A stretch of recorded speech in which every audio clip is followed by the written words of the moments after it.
रत्नमंजरी जन्म तथा सिंहासन प्राप्ति। पहली पुतली रत्नमंजरी राजा विक्रम के जन्म तथा इस सिंहासन प्राप्ति की कथा बताती है।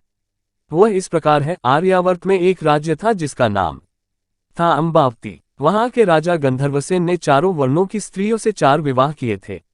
ब्राह्मणी के पुत्र का नाम ब्रह्मवीत था। क्षत्राणी के 3 पुत्र हुए शंख, विक्रम तथा भर्तृहरि। वैश्य पत्नी ने चंद्र नामक पुत्र को जन्म दिया तथा शूद्र पत्नी ने धन्वंतरी नामक पुत्र को।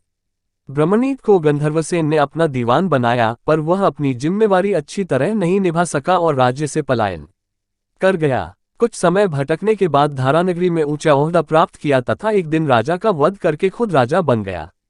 काफी दिनों के बाद उसने उज्जैन लौटने का विचार किया, लेकिन उज्जैन आते ही उसकी मृत्यु हो गई।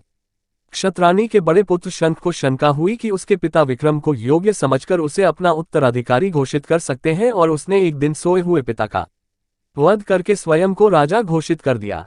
हत्या का समाचार दावानल की तरह फैला और उसके सभी भाई प्राण रक्षा के लिए भाग निकले। विक्रम को छोड़कर बाकी सभी भाइयों का पता उससे चल गया और वे सभी मार डाले गए।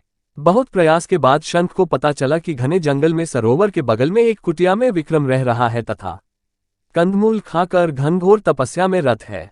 वह उसे मारने की योजना बनाने लगा और एक तांत्रिक को उसने अपने षड्यंत्र में शामिल कर लिया। योजनानुसार तांत्रिक विक्रम को भगवती आराधना के लिए राजी करता तथा भगवती के आगे विक्रम के सर झुकाते ही शंख तलवार से वार करके उसकी गर्दन काट डालता। मगर विक्रम ने खतरे को भांप लिया और तांत्रिक को सर झुकाने की विधि दिखाने को कहा। शंख मंदिर में छिपा हुआ था। उसने विक्रम के धोखे में तांत्रिक की हत्या कर दी। विक्रम ने झपटकर शंख की तलवार छीनकर उसका सर धड़ से अलग कर दिया।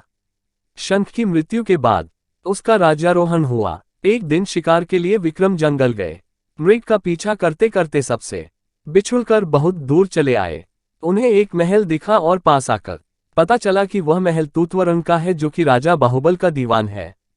तूतवरन ने बात ही बात में कहा कि विक्रम बड़े ही यशस्वी राजा बन सकते हैं यदि राजा बाहुबल उनका राजतिलक करे, और उसने ये भी बताया कि भगवान शिव द्वारा प्रदत्त अपना स्वर्ण सिंहासन अगर बाहुबल विक्रम को दे दे तो विक्रम चक्रवर्ती सम्राट बन जाएंगे।